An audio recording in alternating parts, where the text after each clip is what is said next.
کعب بن مالک کی توبہ کا بیان، یہ صحیح بخاری میں باقاعدہ امام بخاری نے باب باندھا ہے، اور اس حدیث کا انٹرنیشنل نمبر ہے 4418، اور یہ حدیث مسلم میں بھی ہے 7016۔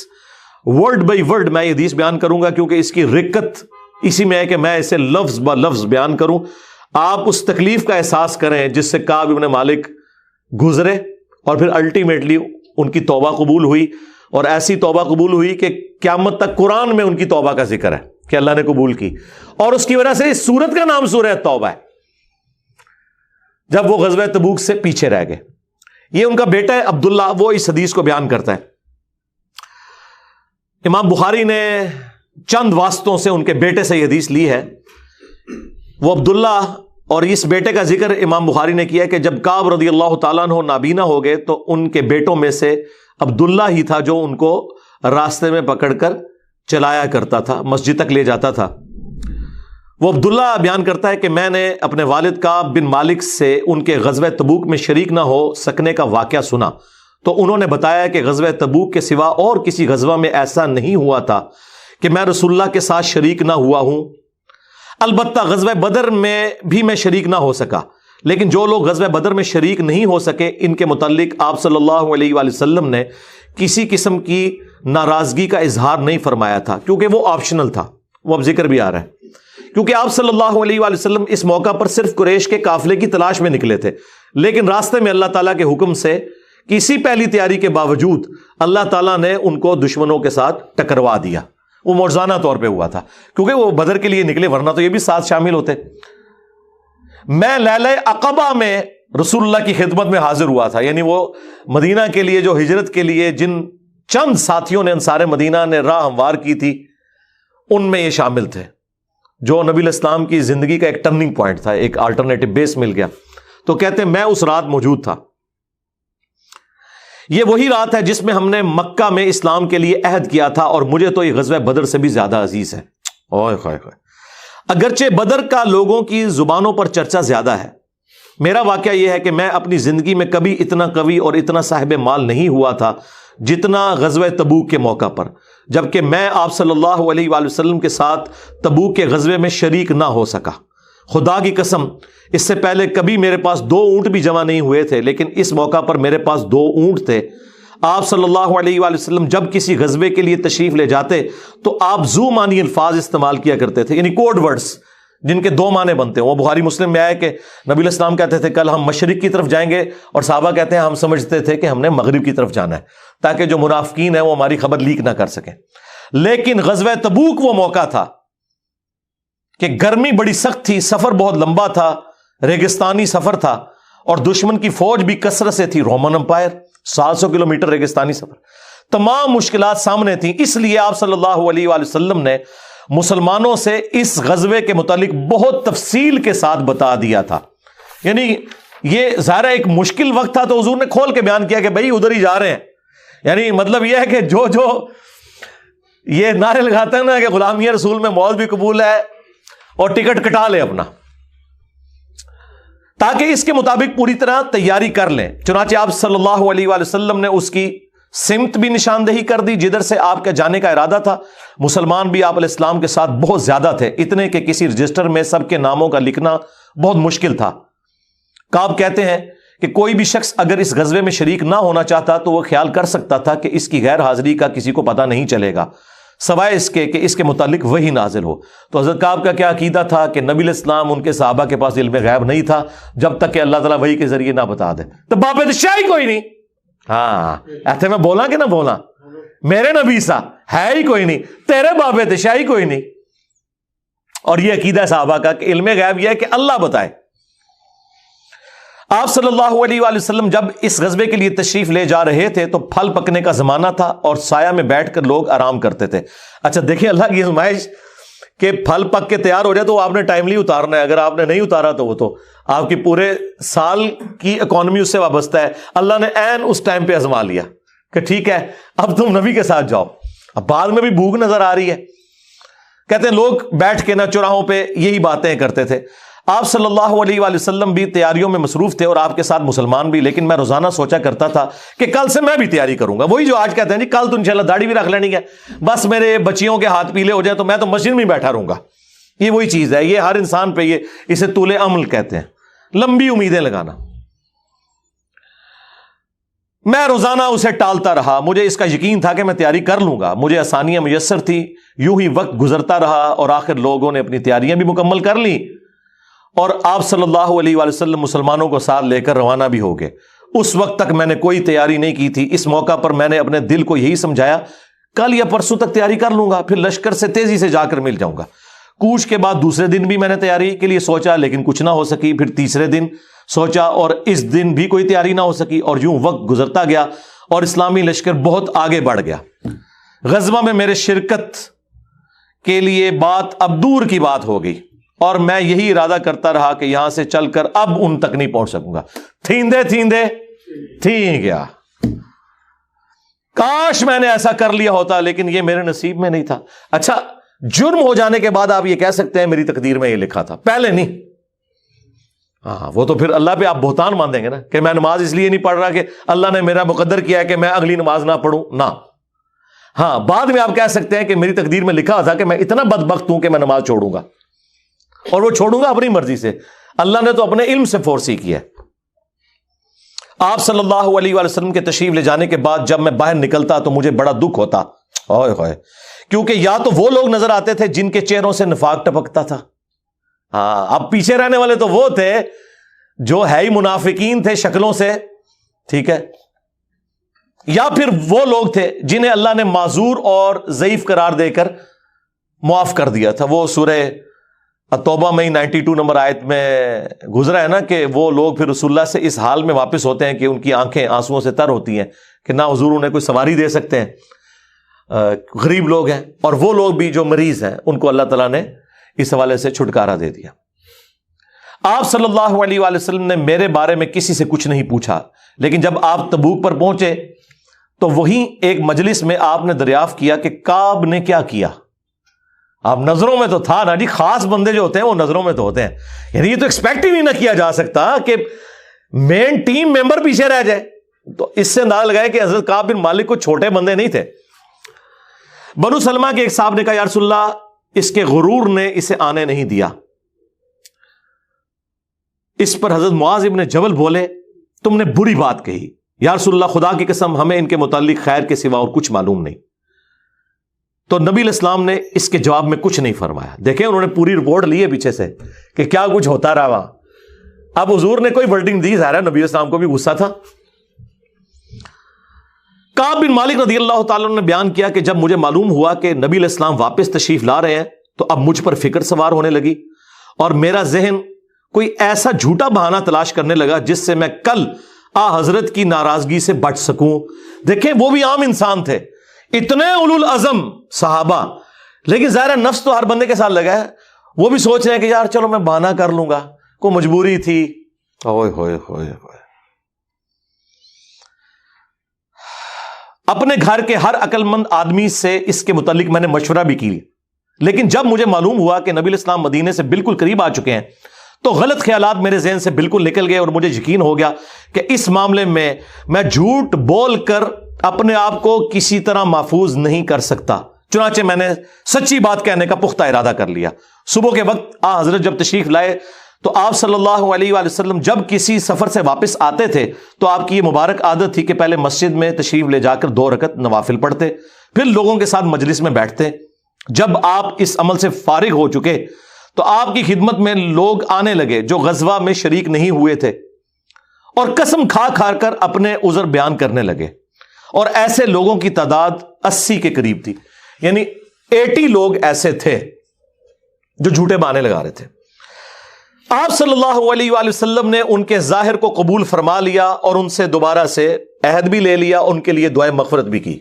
دیکھو جی، آپ لوگ تو کہتے ہیں کوئی بزرگ دعا کر دے، حضور نے بھی دعائے مغفرت کر دی ہے، لیکن اللہ نے کراس پھیر دیا ہے۔ ہاں، یہ ذہن میں رکھیں، آپ نے بہانہ بھی قبول کر لیا، دوبارہ سے بیعت بھی کر لی، چلو تجدید عہد بھی ہو گیا جی، اگر بیعت ٹوٹ گئی تو دوبارہ ہو گئی، اور دعا بھی کر دی اور ان کے باطن کو اللہ کے سپرد کر دیا۔ کیا بات ہے جی، یہ میرے نبی کا ہی جگر ہے جی، شکلوں سے بھی پہچان لیا ہے، صحابہ اگر پہچان ہے کا باطن کا معاملہ اللہ جانے، اس کے بندے جانے۔ اس کے بعد میں حاضر ہوا، میں نے سلام کیا تو آپ علیہ السلام مسکرائے، آپ کی مسکراہٹ میں ناراضگی تھی. آپ نے فرمایا آؤ. میں چند قدم چل کر آپ کے سامنے بیٹھ گیا. آپ نے مجھ سے دریافت کیا کہ تم غزوہ میں کیوں شریک نہیں ہوئے؟ کیا تم نے کوئی سواری نہیں خریدی تھی؟ میں نے عرض کیا میرے پاس سواری موجود تھی. اللہ کی قسم اگر میں آپ کے سوا کسی دنیا دار شخص کے سامنے آج بیٹھا ہوتا تو کوئی نہ کوئی بہانہ کر لیتا اور اس کی ناراضگی سے بچ جاتا. مجھے خوبصورتی کے ساتھ گفتگو کا سلیقہ بھی معلوم ہے، لیکن اللہ کی قسم مجھے یقین ہے کہ اگر آج میں آپ کے سامنے کوئی جھوٹا بہانہ کر بھی دوں اور آپ راضی بھی ہو جائیں تو بہت جلد اللہ تعالیٰ آپ کو مجھ سے ناراض کر دے گا. کیونکہ میں بظاہر تو بہانہ کروں گا لیکن اللہ تو وہی کے ذریعے آپ کو بتا دے گا یہ جھوٹ بول رہا ہے. اس کی بجائے اگر میں آپ سے سچی بات کروں تو یقیناً آپ کو میری طرف سے ناراضگی تو ہوگی، لیکن اللہ سے مجھے امید ہے کہ وہ مجھے معاف کر دے گا. خدا کی قسم مجھے کوئی عذر نہیں تھا. اللہ کی قسم اس وقت سے پہلے میں کبھی اتنا آسودہ حال نہیں تھا اور پھر بھی میں آپ کے ساتھ شریک نہ ہو سکا. نبی علیہ السلام نے فرمایا کہ اس نے سچی بات بتا دی. اچھا اب جاؤ یہاں تک کہ اللہ تمہارے بارے میں خود ہی کوئی فیصلہ کرے. میں اٹھ گیا اور میرے پیچھے بنو سلمہ کے کچھ لوگ بھی دوڑے آئے اور مجھ سے کہنے لگے اللہ کی قسم ہمیں تمہارے متعلق یہ معلوم نہیں تھا کہ اس سے پہلے تم نے کوئی گناہ کیا ہو، تم نے تو بڑی غلطی کی. آپ علیہ السلام کے سامنے ویسے ہی کوئی بہانہ کر دیتے جیسا کہ دوسرے لوگوں نے کیا. تمہارے گناہ کے لیے نبی علیہ السلام کا استغفار ہی کافی ہو جاتا، وہی جو کچھ بھی ہیں تیرے محبوب کی امت سے ہیں. لیکن سرکار یہ کعب بن مالک تھے، ان کو پتا تھا، اور مشورہ دینے والے بھی صاحب ہیں. دیکھو کیا مشورہ دے رہے ہیں کہ کو بہانہ کر لینا سی، حضور نے دعا کرنی سی. مینٹالٹی اس زمانے میں بھی اس طرح ہی تھی. یہ نہ سمجھیں آج کے لوگ ہی کہتے ہیں، اس زمانے میں بھی ڈھیلے مسلمان تو تھے. تو حضور نے تیرے لیے دعا کر دینی تھی، تو تو نے تو یہ کام. اللہ کی قسم ان لوگوں نے مجھے اتنی ملامت کی کہ مجھے خیال آیا کہ واپس جا کر کوئی جھوٹا بہانہ کر ہی آؤں. اندازہ کرو ایڈا انہوں نے جناب انہوں نے کیتا کہ چلو ٹھیک ہے میں ان جا کے بہانہ کر لوں. پھر میں نے ان سے پوچھا کیا میرے علاوہ کسی اور نے بھی کوئی ایسا عذر بیان کیا ہے؟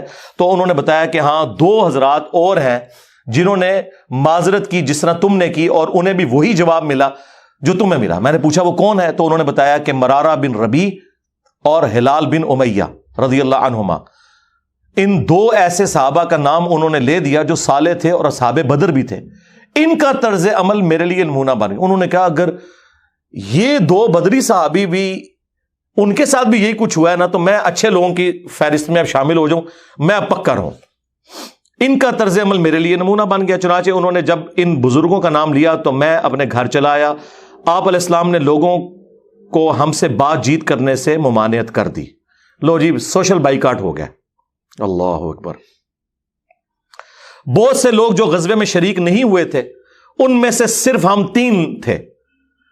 لوگ ہم سے الگ رہنے لگے اور سب لوگ بدل گئے. ایسا نظر آتا تھا کہ ہم سے ساری دنیا بدل گئی ہے، ہمارا اس سے کوئی واسطہ ہی نہیں. 50 دن تک ہم اسی حال میں رہے. میرے 2 ساتھیوں نے تو اپنے گھروں سے نکلنا ہی چھوڑ دیا. ہر وقت روتے رہتے تھے، لیکن میرے اندر ہمت تھی. میں باہر نکلتا تھا، مسلمانوں کے ساتھ نماز میں بھی شریک ہوتا تھا اور بازاروں میں بھی گھومتا تھا، لیکن کوئی شخص مجھ سے بولتا نہیں تھا. میں نبی علیہ السلام کی خدمت میں بھی حاضر ہوتا، آپ کو سلام بھی کرتا. جب آپ نماز کے بعد مجلس میں بیٹھتے تو میں اس کی جستجو میں لگا رہتا کہ دیکھوں سلام کا جواب دیتے ہیں یا نہیں، اور میری نظر حضور کے ہونٹوں کی طرف ہوتی کہ جواب میں ہلے یا نہیں. کنکھیوں سے دیکھتے رہتے آپ حضور جواب بھی نہیں دے رہے. پھر میں کوشش کرتا کہ آپ کے قریب ہی نماز پڑھوں اور میں آپ کو کنکھیوں سے دیکھتا رہتا ایسے کر کے. جب میں اپنی نماز میں مشغول ہو جاتا تو رسول اللہ میری طرف دیکھتے، لیکن جو ہی میں آپ کی طرف دیکھتا تو آپ رخ انور پھیر لیتے. ظاہر ہے حضور کو بھی تو محبت تھی اپنے صحاب کے ساتھ. حضور دیکھتے تھے، وہ جب یعنی اپنی ناراضگی کا اظہار وہ اگر نماز میں بھی حضور کی طرف دیکھ رہے تو حضور چہرہ انور پھیر لیتے.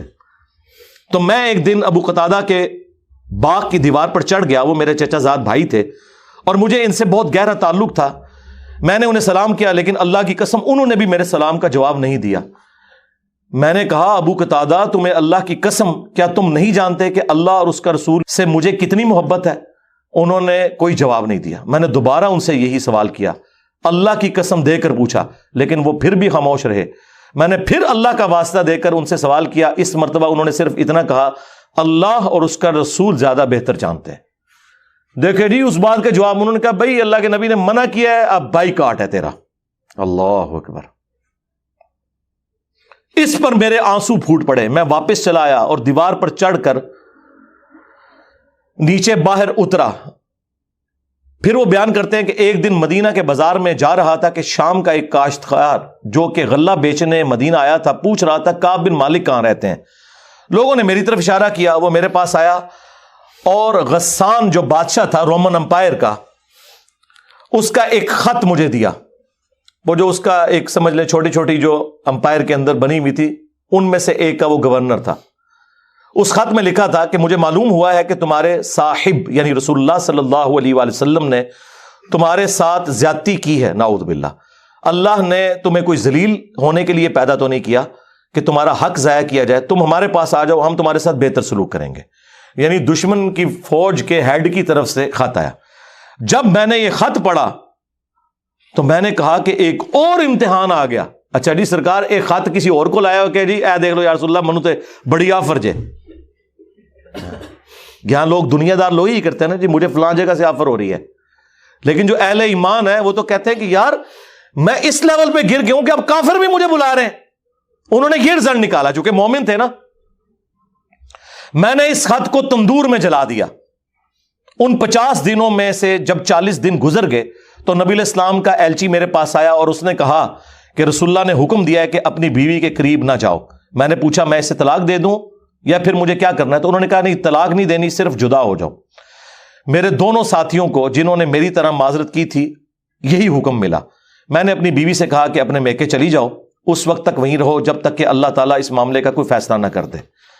کعب کہتے ہیں کہ ہلال بن امیہ کی بیوی رسول اللہ کی خدمت میں حاضر ہوئی اور عرض کیا یا رسول اللہ وہ تو بہت بوڑھے اور کمزور ہیں، ان کے پاس کوئی خادم بھی نہیں، کیا اگر میں ان کی خدمت کر دیا کروں تو آپ ناپسند تو نہیں فرمائیں گے؟ بیوی دیکھو جی، بیوی خاوند کو کچھ سمجھ نہیں رہی، رسول اللہ سے جا کے پوچھ رہی ہے صلی اللہ علیہ وسلم۔ تو نبی علیہ السلام نے فرمایا صرف وہ تم سے صحبت نہ کریں۔ انہوں نے عرض کیا اللہ کی قسم وہ تو کسی چیز کے لیے حرکت ہی نہیں کر رہے، جب سے آپ ان سے ناراض ہوئے ہیں وہ دن اور آج کا دن ان کے آنسو تھمنے میں نہیں آتے۔ میرے گھر کے بعض لوگوں نے کہا کہ جس طرح ہلال بن امیہ کی بیوی نے ان کے لیے اجازت لے لی تو آپ بھی جا کے اجازت لے لیں۔ اب دیکھیں لوگ مشورے دے رہے ہیں۔ میں نے کہا خدا کی قسم میں اس کے لیے رسول اللہ سے اجازت نہیں لوں گا، میں جوان ہوں، معلوم نہیں جب اجازت لینے جاؤں تو حضور کیا فرما دیں۔ ان کو یہ بھی خطرہ تھا کہ میں یہ جاؤں تو یہ نہ ہو کہ حضور اور ناراض ہو جائیں، اگر کوئی چانس بھی ہے نا بچنے کے تو وہ بھی ختم ہو جائیں۔ دیکھیں نہیں کتنا گاڈ اورینٹڈ بندہ ہے جی، اللہ اکبر۔ اس طرح 10 دن اور گزر گئے جب رسول اللہ صلی اللہ علیہ وآلہ وسلم نے ہمیں بات چیت کرنے کی ممانعت فرمائی تھی، اس کو 50 دن پورے ہو گئے۔ 50ویں رات کی صبح کو جب میں فجر کی نماز پڑھ چکا اور اپنے گھر کی چھت پر بیٹھا ہوا تھا، اس طرح جیسا کہ اللہ تعالیٰ نے ذکر کیا وہ ہم آیت پڑھ چکے ہیں، سورہ توبہ کی آیت نمبر 118، جس میں تھا نا کہ زمین وسعت کے باوجود تنگ ہو گئی اور ان کا دم گھٹنے والا تھا۔ میرا دم گھٹ رہا تھا، زمین اپنی تمام وسعتوں کے باوجود میرے لیے تنگ ہوتی جا رہی تھی۔ میں نے ایک پکارنے والے کی پکار سنی جو سلع کی پہاڑی پر چڑھ کر بلند آواز سے کہہ رہا تھا اے کعب بن مالک تمہیں بشارت ہو، اے کعب بن مالک تمہیں بشارت ہو۔ انہوں نے بیان کیا کہ یہ سنتے ہی میں سجدے میں گر پڑا اور مجھے یقین ہو گیا کہ اب اللہ کی طرف سے فراخی ہو جائے گی۔ فجر کی نماز کے بعد رسول اللہ صلی اللہ علیہ وآلہ وسلم نے اللہ کی بارگاہ میں ہماری توبہ کی قبولیت کا اعلان کر دیا۔ لوگ میرے پاس بشارت دینے کے لیے آنے لگے اور میرے 2 ساتھیوں کو بھی جا کر بشارت دی۔ ایک صاحب زبیر بن عوام اپنا گھوڑا دوڑاتے ہوئے آئے، ادھر قبیلہ اسلم کے ایک صحابی نے پہاڑی پر چڑھ کر آواز دی اور وہ آواز گھوڑے سے زیادہ تیز تھی۔ جن صحابی نے پہاڑی سے آواز دی تھی جب وہ میرے پاس بشارت دینے آئے تو میں نے اپنے دونوں کپڑے اتار کر بشارت کی خوشی میں انہیں دے دیے۔ اللہ کی قسم اس وقت ان 2 کپڑوں کے سوا دینے کے لیے میرے پاس اور کچھ نہ تھا۔ پھر میں نے ابو قتادہ سے 2 کپڑے ادھارے مانگے اور رسول اللہ کی خدمت میں حاضر ہوا۔ جوگ در جوگ لوگ مجھ سے ملاقات کرتے جا رہے تھے اور مجھے توبہ کی قبولیت پر بشارت دیتے جا رہے تھے۔ اللہ کی بارگاہ میں توبہ کی قبولیت مبارک ہو۔ کعب رضی اللہ تعالیٰ عنہ بیان کرتے ہیں کہ آخر میں مسجد میں داخل ہوا تو رسول اللہ صلی اللہ علیہ وآلہ وسلم تشریف رکھتے تھے، چاروں طرف صحابہ کا مجمع تھا۔ طلحہ بن عبید اللہ دوڑ کر میری طرف آئے اور مجھ سے مصافحہ کیا اور مبارکباد دی۔ اللہ کی قسم وہاں موجود مہاجرین میں سے کوئی شخص بھی میرے آنے پر کھڑا نہ ہوا۔ طلحہ رضی اللہ تعالیٰ عنہ کا یہ احسان میں کبھی نہیں بھولوں گا کہ انہوں نے کھڑے ہو کر میرا استقبال کیا۔ جب میں نے رسول اللہ کو سلام کیا تو آپ علیہ السلام کا چہرہ مبارک خوشی اور مسرت سے دمک اٹھا۔ اس مبارک دن کے لیے تمہیں بشارت ہو، اس مبارک دن کے لیے تمہیں بشارت ہو جو تمہاری عمر کا سب سے مبارک دن ہے۔ واقعی جی، اس سے بڑی کوئی مبارک بات نہیں ہو سکتی کسی شخص کے لیے کہ اللہ تعالیٰ اس کی توبہ کی اناؤنسمنٹ کرتے اور پھر قیامت تک قرآن میں وہ آیات پڑھی جائیں۔ انہوں نے بیان کیا کہ میں نے عرض کیا یا رسول اللہ یہ بشارت آپ کی طرف سے ہے یا اللہ کی طرف سے؟ فرمایا نہیں، اللہ کی طرف سے۔ اور نبی علیہ السلام جب کسی بات پر خوش ہوتے تو چہرہ مبارک روشن ہو جاتا تھا، ایسے جیسے چاند کا ٹکڑا ہو۔ آپ کی مسرت ہم چہرہ مبارک سے سمجھ جاتے تھے۔ پھر جب میں آپ کے سامنے بیٹھ گیا تو عرض کیا یا رسول اللہ اپنی توبہ کی قبولیت کی خوشی میں اپنا مال اللہ اور اس کے رسول کی راہ میں صدقہ کر دوں؟ آپ نے فرمایا لیکن کچھ مال اپنے پاس رکھ لو، یہ زیادہ بہتر ہے۔ میں نے عرض کیا کہ پھر میں خیبر کا حصہ اپنے پاس رکھ لیتا ہوں۔ پھر میں نے عرض کیا یا رسول اللہ اللہ نے مجھے سچ بولنے کی وجہ سے نجات دی، اب میں اپنی توبہ کی قبولیت کی خوشی میں آپ سے یہ وعدہ کرتا ہوں کہ جب تک زندہ رہوں گا سچ کے سوا کوئی بات زبان پر نہیں لاؤں گا۔ بس اللہ کی قسم جب سے میں نے رسول اللہ کے سامنے یہ عہد کیا صلی اللہ علیہ وآلہ وسلم، میں کسی ایسے مسلمان کو نہیں جانتا کہ جسے اللہ نے سچ بولنے کی وجہ سے اتنا نوازا ہو جتنی نوازشات مجھ پر کی سچ بولنے کی وجہ سے۔ جب سے میں نے نبی علیہ السلام کے سامنے یہ عہد کیا پھر آج تک میں نے کبھی جھوٹ بولنے کا ارادہ بھی نہیں کیا، اور مجھے امید ہے کہ اللہ تعالیٰ باقی زندگی بھی مجھے اس سے محفوظ رکھے گا۔ اور اللہ نے اپنے رسول پر آیت نازل کی، اور وہی آیت نمبر 118 اور 119 نمبر، یقیناً اللہ تعالیٰ نے نبی، مہاجرین اور انصار کی توبہ قبول کی، اور پھر وَكُونُوا مَعَ الصَّادِقِينَ تک۔ خدا کی قسم اللہ تعالیٰ کی طرف سے اسلام کے لیے ہدایت کے بعد میری نظر میں رسول اللہ کے سامنے سچ بولنے سے بڑھ کر اللہ کا مجھ پر کوئی اور انعام نہیں ہوا کہ میں نے جھوٹ نہیں بولا اور اس طرح اپنے آپ کو ہلاکت سے بچا لیا۔ جیسا کہ جھوٹ بولنے والے ہلاک ہوئے، نزول وحی کے زمانے میں جھوٹ بولنے والوں پر اللہ تعالیٰ نے اتنی شدید وعید فرمائی جتنی شدید وعید کسی اور کے لیے نہیں تھی۔ اور وہ سورہ التوبہ کی آیت نمبر